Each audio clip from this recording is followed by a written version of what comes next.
Salam alaikum, bienvenue à tous, j'espère que vous allez bien. Alors on va regarder dans cette vidéo comment bien faire attention aux lettres gutturales, c'est-à-dire les lettres qui utilisent la gorge pour être prononcées. Eh bien tout d'abord il faut savoir que dans l'alphabet arabe il y a 6 lettres qui sortent de la gorge. Tout d'abord il y a la hamza, le son A, il y a le ha, il y a ensuite le ayn, a, il y a le ha, il y a ensuite le ra, le rayn, et il y a le kha, mais le kha n'apparaît pas dans Surat al-Fatiha. Et donc, lorsqu'une personne n'est pas habituée à parler l'arabe ou bien à réciter le Coran, d'accord, comme par exemple si on parle que en français, eh bien en français on n'a pas toutes les lettres de la gorge, donc on risque de se tromper et donc de faire des erreurs de prononciation. Et donc c'est pourquoi ici en vert on va colorier à chaque fois qu'il y a une lettre de la gorge, d'accord. Donc on commence et on va faire attention à ne pas commettre certaines erreurs. A'udhu billahi minash shaytanir rajim. Bismillahir rahmanir rahim. Ici, première lettre, c'est le hi. Bismillahi. Le hi, normalement, on n'a pas de problème avec. Ar-rah, ar-rah. Le ha avec soukoun ici. Attention, on va en reparler un petit peu après ici. Ar-rahim, ar-rahim. Donc là, on a 3 lettres de la gorge. Hi, ah et hi. Alhamdulillahi rabbil alamin. Le son ha ici à distinguer du son a. Alhamdu lillahi. Donc ici on a déjà vu le son hi, pas de problème pour l'instant. Alhamdu lillahi rabbil alamin. Ha a. Ar-Rahmanir Rahim. Ici le ha avec soukoun, c'est un peu plus difficile si on n'est pas habitué. Donc pour ça, on n'hésite pas à le prononcer un peu plus longtemps. Ar-Rahman pour s'entraîner bien sûr. Ar-Rahman, Ar-Rahman. Et si on n'arrive pas à bien le faire, il faut que notre gorge s'habitue. Et pour ça, on va le prononcer d'une manière différente. On va dire Aha, Aha, jusqu'à ce que notre gorge s'habitue. Aha. Et ensuite ici, on a Ar-Rahman Ar-Rahim, Maliki Yawmiddin. Ici, on n'a pas de lettre de la gorge. Iyaka, I. Le son I, c'est comme le son A, donc c'est la hamza. On n'a pas de problème avec celui-là normalement. Iyaka na'budu. Ici, na'budu, le ayn, on l'a déjà vu ici, al-alamin. Sauf que là, il y a un soukoun. Et quand il y a un soukoun, une lettre de la gorge, c'est pas toujours facile. Na'budu, pareil, on n'hésite pas à le prononcer un peu plus longtemps lors de l'entraînement, bien sûr, pas en prière. Hein. Na'budu, na'budu, comme ar-Rahman. Là, c'est na'budu. Et ici, ar-Rahman, le son A, et là le son Ah.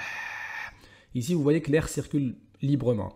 Ar-Rahman, ici, là, ça bloque. Na'budu, et ça, on peut le voir même en plaçant les 2 doigts au niveau des cordes vocales. Ah, ça vibre beaucoup plus que si je fais Ah.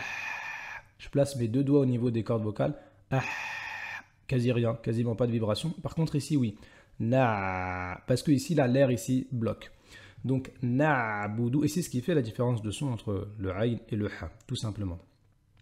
Na'budu wa iyyaka nasta'in, nasta'in. Donc, une fois qu'on a bien prononcé le ayn, na'budu, on est capable normalement de faire nasta'in, qui est un peu plus difficile. Nasta'in. Sinon, on se réentraîne avec na'budu, et pareil, on va le prononcer de la manière suivante. A, jusqu'à ce que notre gorge s'habitue. Pareil pour le ha, ah, dès qu'on veut s'entraîner sur une lettre, on fait ce procédé-là. Ah, jusqu'à qu'on arrive à faire ar-Rahman. Même chose ici, plusieurs fois, jusqu'à arriver à na'budu, na'budu. Une fois que le ayn c'est bien prononcé, alhamdulillah, on peut aller à nasta'in, ri. Si on va vite, on risque de tromper et on risque de dire nastahin et de faire comme ici, lillahi, et on va faire nastahin, et là c'est faux. Donc le vrai c'est nasta'in, ri. Ensuite, on passe au verset suivant. Ihdina, ihdina. Donc là c'est le ha on l'a déjà vu avec lillahi, mais sauf que maintenant c'est pas une kasra, c'est un soukoun. Ihdina, et donc lettre de la gorge avec soukoun, c'est une difficulté si on n'est pas habitué. Comme na'budu, comme ar-Rahman, cette fois-ci c'est ihdina. Ihdina avec ici une kasra qui ne facilite pas. la chose si on n'est pas habitué. Donc, ihdina.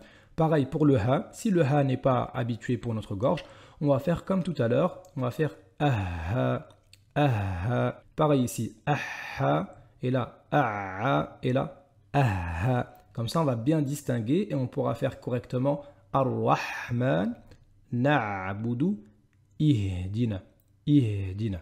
D'accord? Donc on reste bien dessus jusqu'à pouvoir la prononcer correctement.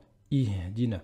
Ihdina as-siratal mustaqim, siratal ladhina an'amta. Ici, il y a une hamza. Hamza qata, ici, elle va couper le son. D'accord? C'est comme i, maintenant on a le a. Et donc, alladhina a, il y a une coupure. Il ne faut pas faire alladhina an'amta, mais plutôt alladhina an'amta. Alladhina an'amta.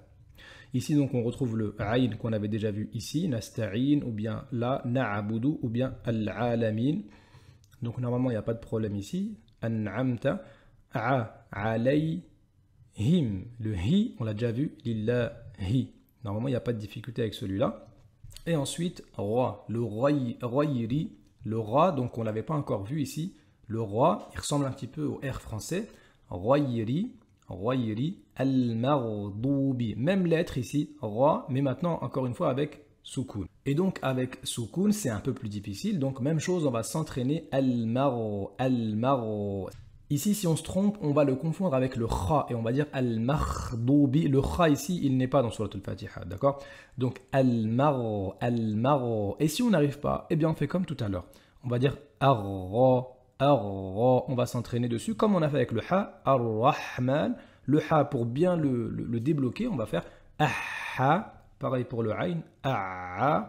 Pareil pour le ha, ah. Une fois qu'on s'est bien entraîné plusieurs fois, d'accord, il ne faut pas hésiter à le répéter plusieurs fois jusqu'à s'entraîner. Au bout d'un moment, alhamdoulilah, ça devient très très très facile. Et donc on pourra prononcer correctement le rayn, al-mardoubi, al-mardoubi alayhim. Ici on a encore une lettre de la gorge, on l'a déjà vu. Alayhim aussi, waladdallin. Donc voilà, pour les lettres de la gorge, surtout si on n'est pas habitué, vraiment la technique qui fonctionne, c'est ça. Prendre une lettre, d'accord, peu importe laquelle, lorsqu'elle contient soukoun surtout, parce que c'est là que c'est le plus difficile souvent, comme le ha, et puis on fait aha, aha, ou bien on reste dessus, ah. Pareil pour le ayn c'est peut-être la lettre la plus difficile si on n'est pas habitué. Na'budu, ah, ah. On essaye de rester dessus un petit peu, et au bout d'un moment ça va venir. Le ha, pareil, ah. On reste dessus un maximum de temps jusqu'à qu'on s'habitue et après on pourra dire correctement ihdina. Et puis pareil pour ici le rayn, ra, al-maro, al-mardoub. Concernant al-hamza, normalement il n'y a pas de problème parce que le son a, le son i, on l'a déjà en français.